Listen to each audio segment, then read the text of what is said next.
আমরা বলেছি দুইটা বিষয় স্পষ্ট করা দরকার। একটা, নির্বাচনটা কখন হবে, আপনি যে সময়সীমা দিয়েছেন এর ভিতরেই জনগণের কোনো ধরনের বড় ভোগান্তি না হয়ে একটা কমফোর্টেবল টাইমে এই নির্বাচনটা হওয়া উচিত আমরা মনে করি। আর 2 নম্বর, আমরা বলেছি এই নির্বাচনের আগে অবশ্যই সংস্কার এবং দৃশ্যমান বিচারের কিছু প্রক্রিয়া জনগণের সামনে আসতে হবে। সংস্কার শেষ না করে যদি কোনো নির্বাচন হয়, এই নির্বাচনে জনগণ তাদের প্রত্যাশা পূরণ করতে পারবে না। আবার সব সংস্কার এই সরকারের পক্ষে করা সম্ভব না।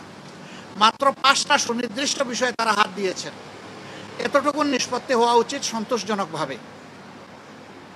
এর পাশাপাশি এখানে জুলাই প্রক্লেমেশনের ব্যাপার স্যাপার আছে, এগুলা সংস্কারের সাথে জড়িত।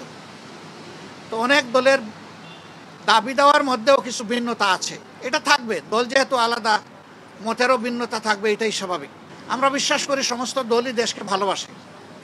ভালোবাসার জায়গা থেকে দায়িত্ববোধের পরিচয় দিয়ে আমরা সবাই যদি এগিয়ে আসি এবং আমরা যদি সংস্কার প্রক্রিয়াকে অর্থবহ সহযোগিতা করি, তাহলে একটা অর্থবহ সংস্কারের মধ্য দিয়ে একটা অর্থবহ নির্বাচন নিশ্চিত হতে পারে ইনশাআল্লাহ। আমরা সেই দিনটির অপেক্ষায় আছি। সমাজে যে অস্থিরতা দেখা দিয়েছিল এই বিষয়টাকে কেন্দ্র করে, প্লাস বিভিন্ন ব্লকেটকে কেন্দ্র করে আপাত দৃষ্টিতে তা কিছুটা কেটেছে। আমরা এর স্থায়ী নিষ্পত্তি চাই এবং আমরা মনে করি যে 2টা রোডম্যাপ ঘোষণা করলেই তার অনেকটাই সমাধান হয়ে যাবে। একটা হচ্ছে সংস্কারের রোডম্যাপ, আর একটা হচ্ছে নির্বাচনের রোডম্যাপ। এই দুইটাই অতীব গুরুত্বপূর্ণ বলে আমরা মনে করি। ক্ষমতায় যায় তাহলে তারা সংস্কার কন্টিনিউ করবে এবং আওয়ামী লীগের বিচার কন্টিনিউ করবে।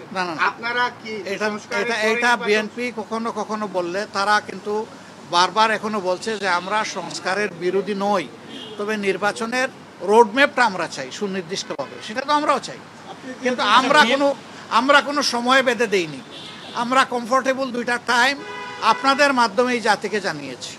যদি সংস্কার শেষ হয়ে যায় তাহলে ফেব্রুয়ারির মধ্যভাগে এটা হতে পারে, আর যদি সংস্কারের ভিতরে শেষ না হয়, আরেকটু সময় লাগে, এরপরেই যেহেতু রোজা শুরু হয়ে যাবে, রোজার পর হতে হবে, তারপরে এটাকে টেনে লম্বা করলে কোনো সুষ্ঠু নির্বাচন করা সম্ভব হবে না। আমাদের দেশের আবহাওয়া এটা এলাও করবে না।